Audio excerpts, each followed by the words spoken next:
where I get passionate about it is growth marketing is like, oh, I'm spend X and I get Y, and I want to do that all day. And that's and it's really hard, which we'll touch on, I'm sure, today. But so many times people skip foundational marketing, it drives me bananas. And you don't have the social proof, and you don't have the influence, and you don't have the, people are going to go to your website, they're going to be like, what? No, I'm not ready to work with you. So when I see those two, I'm so passionate about both of them, but I'm most passionate about get them in the right order.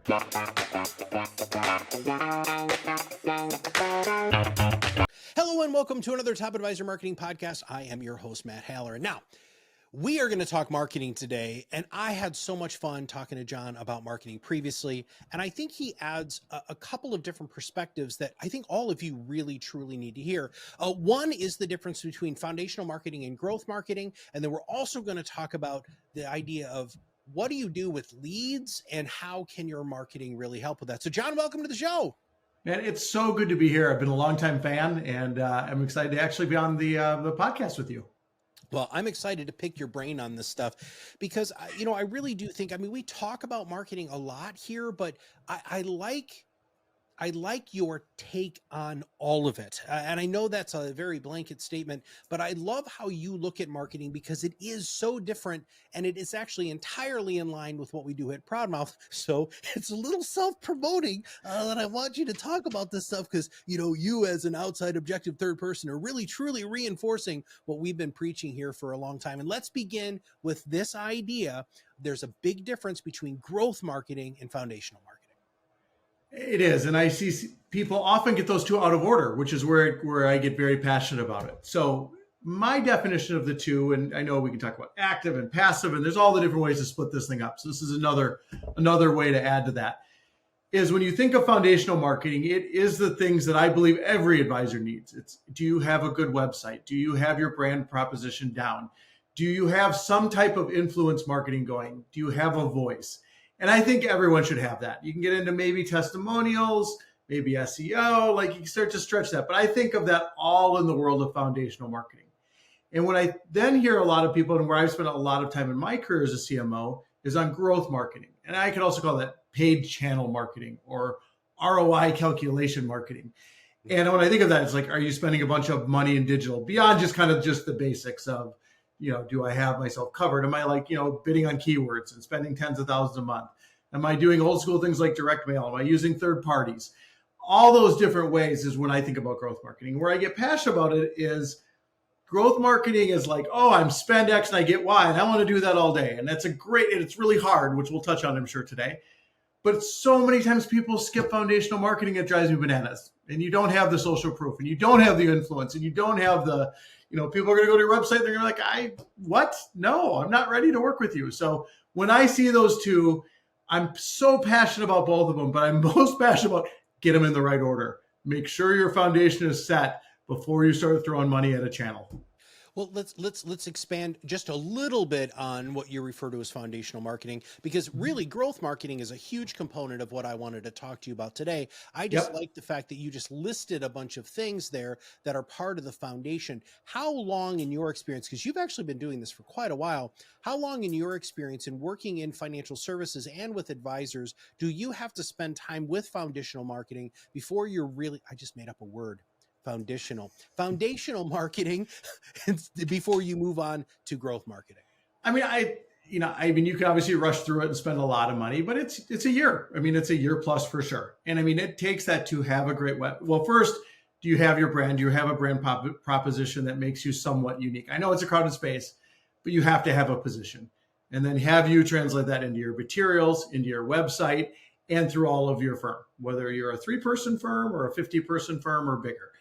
To me, those are the foundational elements. And again, I did stretch it because occasionally I'll then go into, are you doing some SEO on your website? Are you even doing what I'm going to refer to as defensive SEM or paid search? Like, do you bid on your own name? Do you bid on your own advisor names? Do you bid on, that's kind of like protecting your own house, right? Before you're out there bidding on financial planning in Albuquerque, New Mexico, right? When you get those way out there, those things. So it can take a year or two, and it is well worth doing right before you lean into spending money. Because what I hate to see is people leaning into growth marketing, spending money and wasting it. Dude, I had a gentleman who was on a sales call with me within the last 2 weeks. And he started off our sales call by saying, marketing doesn't work. I spend $7,500 a month on paid ads and I've gotten zero results. And I was thinking to myself, holy crap. First off, wow, that's a spend. And then, Yep. of course, as you do, because we're professionals, I was preparing for the call and I was looking at all of his content and his social media and all of his stuff. And I was like, who are you, dude? Like, I don't even know what you do. And you're dropping all of this money because, again, it's that A plus B equals C equation that a lot of advisors are looking for. I couldn't agree more. And then the other thing you'll see when that happens, which is a whole other vein if we want to pull on it, or a whole other thread, is are you even ready to convert leads? So even if you have your foundational marketing done and you're tight and you got it, and now you're driving some leads through whatever third party or through digital or through referral programs, are you set up to close them? Do you have the people? Do you have a way to get appointments? Do you know the process? Can you close something that's not a referral? And you'll see lots of articles these days commenting on the third party space. And by third, I mean there's Smart Asset. I work with a firm named Dataline. There's Zoe. There's lots of good firms in that space. And lots of people struggle with those because they're just not ready to close them. And it is still mostly on the advisory firm to close them. So yes, I hate to see people start to spend all that money and see it not generate a return. So let's talk about the lead stuff, because as we were prepping for the call, I said, dude, I really want to spend time on this because, so many people are out there and there are so many very, very reputable companies that are really providing what I would actually consider pretty high quality leads that are pretty freaking warm to advisors. And you have a lot of unique experience in this space. So where do you want to begin with that conversation? Well, I can go back and then I'll give a little idea and then you tell me if it's helpful and where we want to pull on it again. So just quick, my background, I've worked with firms like Fisher Investments, Wealth Enhancement Group, right? Some of the largest marketing RIAs out there. But I'll give you a story. When I joined Wealth Enhancement Group, this was in the Wayback Machine in 2009. It was a sub $2 billion RIA. It was, and in that time that was still, a bigger RIA, don't get me wrong, but not, not a powerhouse, not 10 billion. And as you see all these firms grow today. And we had a person and a half on the call center. So we had a call center who scheduled appointments. We had a radio show, old school radio show. Appointments came in. I had to budget differently when the call center person was on vacation. I mean, that's like starts to tell you the importance of that one person. And she was actually there for 20 years and just did amazing work, but she's gone for a week. Guess who ended up in the chair? This guy. And I could do that. I was actually licensed. And so compliantly I could do that, but I was the one that was like, I guess that's my job this week. And so, maternity leaves and other things. So when you think of that, it's versus, generating a lead and getting the right lead and quality lead, but it's versus, can you even set an appointment? Those leads need to be nurtured. They need to be inbound, outbound, qualified, and scheduled. And I wish that they would just go to a website or a Calendly and do it. I do wish that too. We're not quite there yet. We're closer. It's not there yet. And so that's step one. Step two is then, do you have advisors who actually close these leads? And let me tell you, most can't. And they might be able to do rainmaking. They might be able to close referrals. But closing a marketing lead is harder than people think. And I was working with a large RIA recently, and they determined that 30% of their advisors could do it. This is a very successful RIA, 30%. And the other 70%, they're like, it's never going to work. Oh. So until you have that all the way through, you shouldn't be spending money on leads. Yeah. And again, you spend some money on leads, learn where that breaks, fix it, spend a little bit more, fix it. But just plowing money into leads every month to get nothing, that's right. I might have to lay down on the floor during our podcast because I might not make it through. we both get in a fetal position and start crying. So, I think that's really interesting. And you don't know what you don't know either, right? So if you have been using referral marketing, organic marketing really is the true way for you to be able to bring in new business, which people are already coming in. And we have a continuum called skeptics to fans. So they're getting close to that fan component. They know who you are. They like, know, and trust you already. Man, you're talking to skeptics. And that is really a totally different way to go ahead and run your business. And a lot of those skeptics that you're talking to don't always turn into lifelong clients because you sold them, right? And so, you know, there's a lot of old school closing techniques that a lot of advisors don't know how to do anymore because that's not the business that they've come from. So let's actually talk about, do you have any sort of advice for our listeners? Because regardless if they're buying leads, if they're generating leads, or if they're closing referrals, you actually have a lot of good experience in teaching people how to be more successful in that arena. Do you have any tips for our people to help them with that process? I do. I mean, there's some truths just in marketing and in, positioning and all things we do. And one of the truths still is time to lead matters. That's true if it's a referral lead. That is true if it is a lead just generated by your firm digitally or whatever. It matters. And starting to understand that and track that. And that means getting it from days to a day, to the same day, to hours, to minutes. I had another firm recently tell me they could quote the difference in conversion rate if they got to a digital lead between 30 seconds and 180 seconds. Oh my Now, gosh. right. This is a firm that has it dialed in.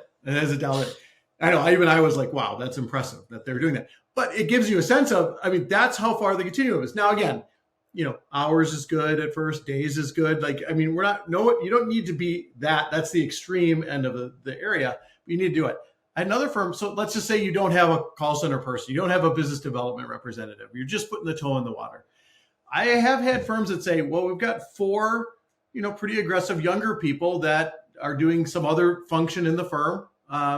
And when I get a lead, it does trigger an email to these 4 that says, who's available? And one of them, Betsy writes back and Betsy says, I'm available. I got this lead. And if she schedules that lead, she gets $50. Something as basic as that can work very well. And in that, you're probably getting to most of the leads pretty quickly within business hours. And, if Betsy can do it, she's willing to make a phone call and understands what to ask, she can probably do it. It's not as refined as, again, when I went to the 30-second with a call center, but there are ways to do it. And without even making a hire, you can start to get those leads through in a good way. So do you think, so what happens after that phone call happens? Mm-hmm. So generally, well, there's a couple of things. So if you have the lead and you have the contact information, there needs to be multiple follow-up points, right? I wish it was, again, just one phone call you get scheduled. Usually firms will have a call and a voicemail the first day, an email or a text the second day, a call or a voicemail the third day. This is someone who expressed interest. So you're trying to get them. And it slows down. And then maybe it's the first 3 days, it's something every day. And then you touch them at a week, 2 weeks, then maybe a month, then 6 months. And then the lead just kind of goes into hopefully some kind of drip campaign where you have your podcast or your other marketing where you still want if they've opted in. And so that's what happens. Once it gets from there, it is really about the advisor picking up the ball and figuring out, can those advisors close or not? Do they want to close? Are they even willing? And I think maybe a different way, I said they can't. I'm going to change it and say a lot just don't wanna. Yeah. Like, this is not what I do. I've been here for 30 years and I'm really good at this and I can take these warm leads and close them. And you're asking me to back up, as you said, in the skeptic phase. And I don't want to do it. And that's what, better to realize that than to ram your head against the wall forever, trying to get them to do it or feeding them leads. And they're like, yeah, these leads suck. Well, to you, they do. And that's okay. Let's move on and let you be great at what you're great at. But there are some, that 30% roughly of advisors who can take those leads and move them through at a good rate. Sure. We've had a number of these stories, so I'm going to just share one of them very quickly. That one of the things that an advisor had done when they were actually purchasing leads from one of the companies that you just outlined, and John, so what he did was he said, look, you're going to get, and he got to those calls quickly. He said, look, you're going to get a whole bunch of people who are calling you, right, and they're all going to be telling you how great they are. He said, I don't want to do that. Listen, I want you to subscribe to my podcast. And because what I want to do is I want to show you the level of commitment that I have to educating the people in our community who are just like you. And if after you listen to, 3 or 4 of the podcasts, if you want to make an appointment, I'm going to give you 30 days to go ahead and do that. And I'll follow up. And the lead companies were like, you're crazy. You got to go ahead and close them and go, and it's attack. He did so well with that approach because he looked fundamentally different. He was already overcoming some of the objections that, those people were going to have, because people don't want to buy. Here's the deal. Mhm. I've said this so many times on this podcast that I'm sure our listeners by now are really tired of me saying this, but nobody wants to be sold to anymore. They want to buy from you. And even if you buy leads, you can still have a buy from you philosophy. Do you think I'm crazy on that, brother, or where are you at? I love that story. I mean, if you're going to do something, I don't want to call that passive, but not as active, it better be something cool and it better stand out. And that's what you just described, right? And that goes back to our first point. That is a firm that sounds like they had their foundational marketing nailed, strong, ready to go. And so much so he just leaned on it, right? He was like, not only am I going to have it in the background, I'm going to bring it right to the foreground. That's a really cool story. Now, one of the other things that you have a lot of experience in is the center of influence marketing. So thank you for diving deep into the lead thing. I'm sure we could do probably 5 episodes on that alone. But let's talk about COI marketing, because that's a huge part of our system here in our managed influence service. And we've had good success, better than good success, with a lot of our advisors. But I want to know what your take on it, because our audience has heard our take on it.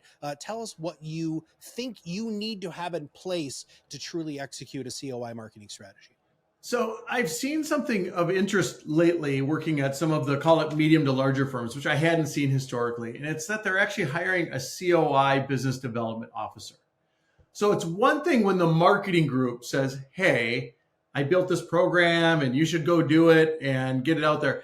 And usually what happens is they build a pretty good program. They give it to some advisors and the advisors kind of do it. Right. But no one's really accountable. No one's going to get fired if it doesn't work. Nobody really pushes all the way through. What I've seen, whether it's in an individual firm or in a medium to larger firm where someone owns it, it's like, no, this one person owns it. They're the one contacting CPAs and lawyers and estate planners and saying, hey, can we do a joint presentation together? Here's how it works compliantly. Here's what I'm going to bring. Here's what I ask you to bring. And if we do that together, we can both win, and you'll get some of our clients. I'll get some of your clients. And we're going to do this thing together. That's what I really see working, is when they actually lean into it. And someone's, besides just a marketing group and a bunch of advisors, somebody owns it. Somebody owns it. And their butt is on the line. If nobody comes, doesn't look good. Yeah. Part of our strategy is bringing on those estate planning attorneys and really positioning it in a very, very similar way, right? To say, hey, look, you know what, you're going to gain access to my audience. I'm going to gain access to your audience. Rising tide lifts all boats. We all win. You have to share the podcast in order for, you to be on our show and those sorts of stuff. So I love the dedicated person. In fact, I think a lot of offices need to have more dedicated people when it comes to really sales and marketing directly, because usually, and you're really, you've been doing this for a long time, that's usually just one person. And it's usually the rainmaker, the founder of the firm, who is, trying to fulfill all of these roles. How have you found advisors can not have to be the everything when it comes to sales and marketing?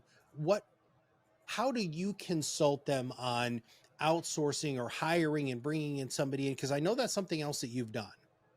It's where you start is tricky, and what you start with is tricky. And so let's talk about it in kind of the same construct we've been using, which is this foundational marketing and then growth marketing. So there needs to be someone in-house that's going to help run things. You can use you can outsource a lot of agencies. There's outsourced CMOs.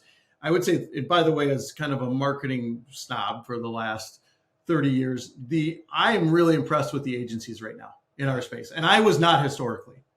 I was always like, my God, they're going to just charge you a couple $100,000 for a brand study that you're not going to be, quite sure how to implement. And that's not good. What I see the agencies doing now is really impressive. And I'm not going to name names because I'll leave one out, but there are a number of really good marketing agencies out there. And I think you know one, because I see it over your right shoulder. Might give you a hint of which one that is. So I do think but there needs to be someone internally, more than an intern, who can actually put the glue together and get that through. So I think that's your first move. The second move, which is where I'm going to differ maybe a little from other people, let's assume you're doing some outsourcing, is who's running the sales process? Who is taking it and moving it all the way through to ensure that there is ROI attached to marketing? In my career, I've been at firms where it was very ROI driven. What I will argue, and when I mentor people, is the number one way to not get fired as a marketer is when you spend money, you can justify it. That was one of the secrets. There is safety in numbers. There is safety in throughput. There is safety in production. That's what it is. And so, yes, marketing very much has a positioning in that. But once you get beyond that, you need safety. And to your point of the person spending $7,500 a month, hopefully that's the owner, because then he can't fire himself. Because if it's the person one down, it could be the person that might end up not with a job. So as we wind down some of this stuff, I mean, I wanted to make sure that we didn't really miss any aspects of advisor marketing, advisor growth, how to go ahead and convert more people with all of the opportunities and all of the experience that you have. And there's one more that we need to chat about today, which is the funding and investment space for RIAs. So there's lots of money flowing around. There's lots of ways to use that money through mergers and acquisitions, through your company being seeded with cash that you can do stuff with. And this is kind of where, I shouldn't say kind of, this is a lot of where you're living now, if I'm not mistaken. So what do we do with all of that information? So it goes back to the idea of when you should lean into paid and growth marketing, when you're going to hit that stage of development. And unfortunately, what I've seen is there are now success stories out there. There's Creative Plannings and Wealth Enhancement Groups and Fisher Investments, and there's lots of great firms doing great things. What I see then happen with other firms is, whether it's an owner, internal or external, is they're like, just turn it on. Start doing it now. And that's, again, where you see them jump over. Do I have the foundational marketing done? Do I have a conversion plan done? Do I have the marketing technology to be able to move leads efficiently through a system? Do I have the buy-in of the sales group that once I get these leads, that they're actually going to go somewhere? And until you've lined all those things up, now that is not cheap. And yes, you can start with the 4 people taking the calls like we talked about, or some basic HubSpot, right, implementation. You can start with those things, and those are good things, but you're signing up to continue to build an infrastructure that is going to come all the way through, and that is not cheap. So to your points on funding, one of the mistakes, or one of the myths I want to debunk out there is, well, why would I take external funding, or why do I need to raise money from, there's about a dozen great ways to do it right now, when I'm not going to go buy a bunch of firms? And I would highly argue that's actually the wrong way to look at it. One of the reasons to invest is because you want to take the step we just described. And that step is going to cost money. A second part is, when you're evaluating if your marketing are working or not, there is a payback. And there's a million ways to look at that. Net present value, cost per client, right? Return on ad spend, media efficiency ratio. They're all great. They're all part of the same funnel. But at some point, you're spending money ahead to get a client, which is going to pay you back in some period of time, hopefully less than 2 years. But there's a payback, right? You know what that costs? Cash flow. I used to joke, I think there's a reason Ken Fisher rolled out direct marketing way long ago ahead of everyone else. One is he figured out the math. 2 was he was rich. He could spend ahead. If he knew that dollar was going to come back 3-fold, 4-fold, and he knew the formula, he had the cash flow to go do it really well. And so when you see that, I think there is a chance that firms, or an opportunity for firms to think of, I am going to consider taking an investment, or working, minority, majority, all the different ways you can do that, because I want to grow and I want to build that infrastructure. And I know it can work when it's done right. And I know it can work, but I'm not going to cut the corners and shoot myself in the foot. That dollar in, dollar out, or return on investment, return on marketing, return on influence, all of the things that all of us have talked about for quite a while. There is math involved with it, but you have to have your stuff so dialed in. And, as a high growth company that we are here at ProudMouth, it's absolutely fascinating. Because we actually take a 48-month view on everything we're really doing here. And so I know that 4 years ago, we rebranded to ProudMouth. And now, when did we start really seeing the return on that major investment?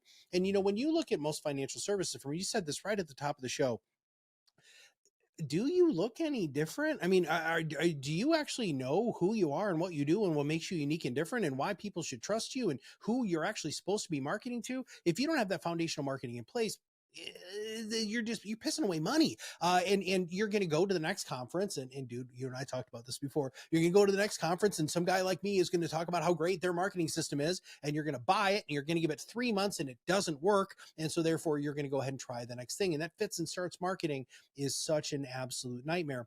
But I love where you just went with that, because I don't think a lot of financial advisors look at their businesses like other businesses look at businesses, because other businesses take capital all the time, right? They'll either take out a loan, whether it's private or personal. They'll go ahead and they'll bring in equity or equity partners in order for them to take that next growth. Why do you think advisors are so resistant to that? Is it a control thing? What do you think? I think it's the nature of our industry and where it was and where it's evolving to. Let's be honest. This was a lone wolf industry. You affiliated with some financial company. You worked for Ameriprise, which meant you ran paperwork through them, but you ran your own business. They threw the phone book at you. They said, call your family. I mean, it was out there, and that was you bought somebody's book. That was the way to get in. And there wasn't centralized systems where there was the opportunity to have, and as you've seen in the growth in the RIA space, which is exploding and continuing even within that segment of what we're doing, it's like, oh, now you're seeing quote unquote fully developed companies that can take things from A to Z, where it's not just another lone wolf. And I think you're even seeing it's spreading into the broker dealers. It's spreading. I mean, organic growth has gone from the minority to, boy, if I want to win a value proposition to attract people to me, whether you're acquiring firms or partnering with firms or you're an agency, I better have an organic story. And that is laddering up. Now, even within that, Matt, though, I'm sure we've seen the same studies. Organic was down last year. I know. It was shocking. I mean, the Fidelity study, there was a number of studies. Organic was down. I couldn't believe it, because I think the macro trend is up. It might be like there was the blip in the amount of acquisitions done. And as you know, we're in a consolidating industry. I think there was a blip in organic, maybe even off of some poor market performance back a year ago, plus ago. People maybe pulled back. But that long-term trend, it is coming, where now there are companies where I can build a system and I can see it from beginning to end and I can control it. And that just didn't exist. It was just really rare 10 years ago, 15 years ago. And now it's becoming increasingly common. Yeah. Well, John, dude, you're just, there's so much in your brain, dude. And I don't have the time to pull it all out of your brain. And if I did pull it out, then nobody would hire you. So listen, if somebody wants to know more about you, connect with you, pick your brain, learn from you, what's the best way for them to reach out and find out more? Yeah, I'll throw a couple things out there. So one is LinkedIn. As most of us, I'm pretty active on LinkedIn. John Wernz, so WERNZ, as you'll see on the podcast. My email, if you want to email me directly, it's jwernz, so it's JWERNZ_EIR, which stands for Executive in Residence, at greathillpartners.com. So jwernz_EIR at greathillpartners.com. And I'm happy to chat. You know, I'm not a consultant per se, but I love connecting people. And there's so many good companies I help with, whether it's from a board or consulting or other areas. So getting people in the right place. And I'm a sucker for helping with organic growth, because it's what we both live for. Yeah. And to our point is, I hate seeing people struggle with it. So if I can give somebody a nudge or to point them in a certain direction to do that, it makes me really happy, and it makes my day happier. Well, and that's one of the things, and that's really what happened when we initially connected, right? It was the you know, what can I do to help you? What can you do to help me? Who do you know? How do you know these people? You know, would this person be a good kid? And I don't think enough people really lean into that anymore. I think, well, I've got this huge social network, right? I have all of these connections on LinkedIn. I can just reach out. Well, I'm telling you right now, man, people reach out to me on LinkedIn all the time, and I decline their messages, right? Because you know, they're trying to sell me something before they've ever known me. But you do have a lot of experience, a lot of resources, and a lot of opportunities that you can make some connections. So thank you for being a connector. I don't think there's enough of you out there. You know, one of my other favorite connectors that I think you know is Cheryl Hickerson with Females in Finance. I mean, if you really want to know somebody in the space, Cheryl knows that person. And she not only knows them, but she has a good relationship and can probably tell you about their kids and their dogs and their cats and all of that sort of stuff. And you have that same sort of feel about you. So John, I really appreciate you. Thank you for being such a great guest on the show. listen, everybody, here's the big thing. Like, stop talking to skeptics. And even if you are going to talk to skeptics, have a freaking plan, man. Make sure that you have that foundational marketing in place. But more importantly, what can you do to start talking to more fans? And that's really after you have that foundational marketing in place, everything will start working together. It's like a great jazz band, right? When all of the instruments are playing together, it's unbelievable. But you got that one thing that's just a little bit out of tune or one beat off or whatever, and it sounds like freaking chaos. And we want to make sure that you are able to rise above the noise and be your own loud and truly get your voice out in the marketplace. John, thank you very much for being on the show. And for everybody here at ProudMouth, we'll see you on the other side of the mic very soon.